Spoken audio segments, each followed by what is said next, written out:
as nossas saudações.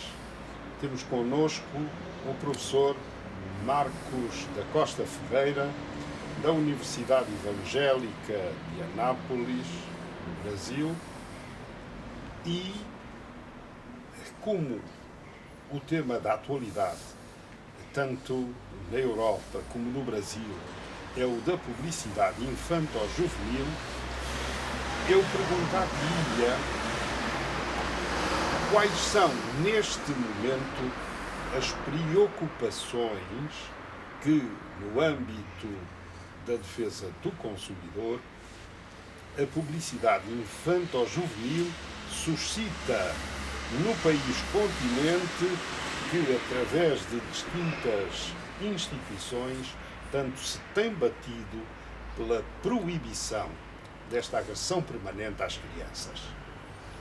Professor, é uma honra mais uma vez estar aqui em Coimbra, poder participar desse espaço, e vemos que as nossas preocupações realmente são comuns em relação a um domínio tão relevante como a publicidade infanto-juvenil, as consequências da publicidade para os jovens, para as crianças, e certamente isso é uma ofensa terrível ao próprio mercado de consumo. E no Brasil nós temos uma facilidade que é a regulação mínima que seja da atividade publicitária, também pelo Código de Defesa do Consumidor. Além da Constituição brasileira já traçar diretrizes para a publicidade no seu artigo 220, que trata da liberdade de expressão, fala que nós temos direito de nos assegurar daquela publicidade que seja agressiva, que deponha contra os valores da família, inclusive. E nós temos um sistema de regulação que é um sistema misto, tanto legal como também de autorregulamentação, através do CONAR, que é o Conselho Nacional de Autorregulamentação Publicitária. Mas certamente o Código de Defesa do Consumidor diz ser abusiva aquela publicidade que explore as crianças como um todo, que explore o pouco conhecimento das crianças. E nós vemos que isso se desenvolve em duas vertentes. Tanto aquela que explora o pouco conhecimento das crianças, explora o imaginário das crianças, como há no Brasil agora uma campanha de publicidade em andamento de uma multinacional de brinquedos, onde se mostram pequenos bonecos a voarem como se assim fizessem sozinhos, lançando chamas um contra o outro, causando explosões, que aquilo desenvolve no imaginário da criança a possibilidade de ser capaz de fazer aquilo com aquele brinquedo. E, por outro lado, a exploração da imagem infantil na publicidade que não é encaminhada aos petizes, na publicidade que é encaminhada aos adultos, como um dos maiores bancos privados também lá do Brasil, que, apesar de se dizer em uma campanha que defende o crédito consciente, o que é muito louvável por um lado, explora a imagem de crianças ao colocá-las diretamente para fazer as publicidades nesse ponto destinadas. E certamente a gente vê a luta brava de algumas instituições, como o Instituto Alana, como outros institutos que se preocupam muito com isso, o IDEC e o Brasilcom, mas o que se percebe é a necessidade de uma atuação mais efetiva do Ministério Público para evitar, através das ações coletivas, a proliferação desse tipo de publicidade que acaba por ofender ao interesse das crianças e ofender ao mercado de consumo como um todo. E também algo que nós precisamos muito de desenvolver no Brasil é essa tradição e essa capacidade associativa que nós conhecemos na Europa, especialmente em Portugal, como, por exemplo, a ACOP, Associação dos Consumidores de Portugal, que tem o poder de estar em juízo também a buscar essas situações. E no Brasil, infelizmente, nós não temos essa tradição.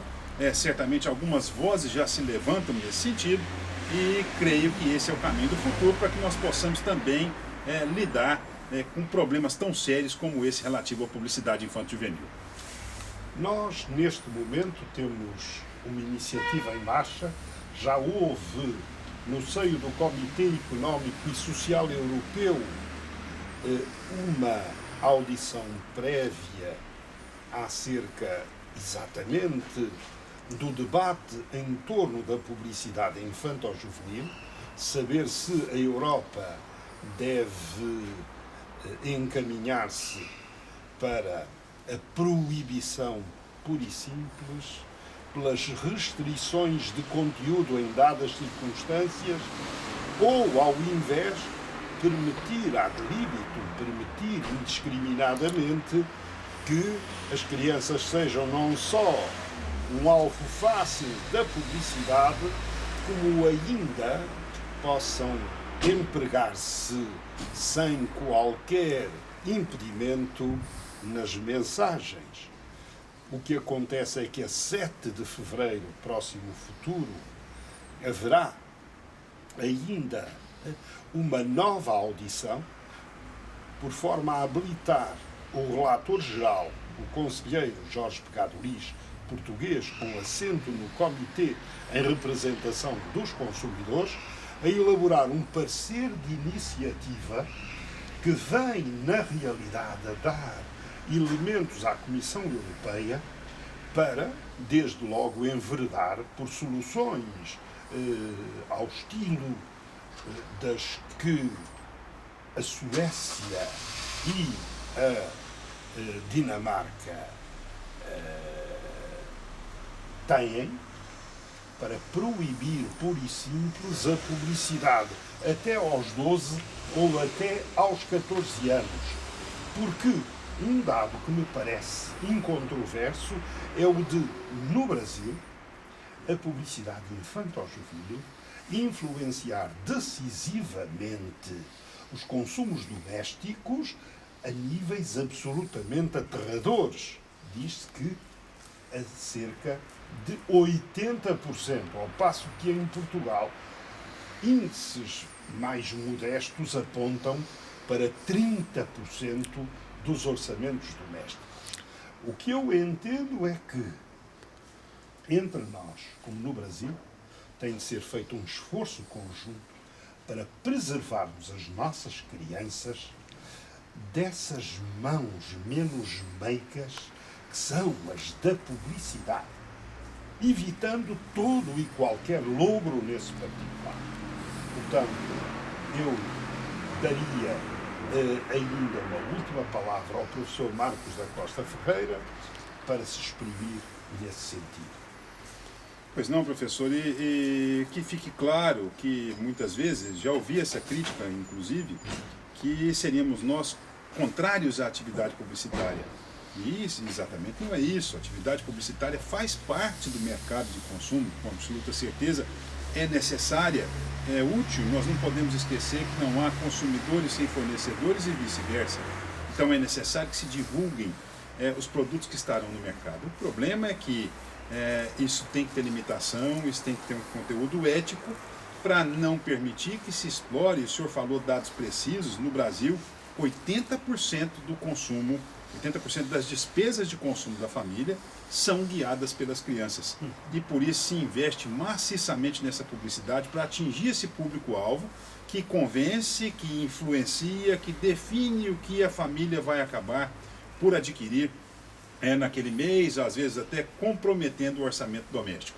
E certamente essa troca de experiências, essa troca de impressões, essa busca por um conhecimento que já está amealhado, vai muito ajudar a nação brasileira, vai muito ajudar os consumidores brasileiros, e é uma honra por isso mesmo poder estar aqui a tratar com o senhor, uma das maiores autoridades nesse domínio, no domínio do direito do consumo do mundo, como o senhor é tido, respeitado e havido em terras brasileiras e também aqui na Europa, por que não dizer, no mundo inteiro.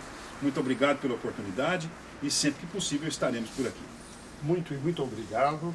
Nós vamos, ao longo das próximas semanas, encetar um conjunto de iniciativas, de seminários e jornadas luso-brasileiras de direito do consumo e, para o efeito, entre outros, contamos com o apoio valioso do professor Marcos da Costa Ferreira, a quem endereçamos os nossos agradecimentos.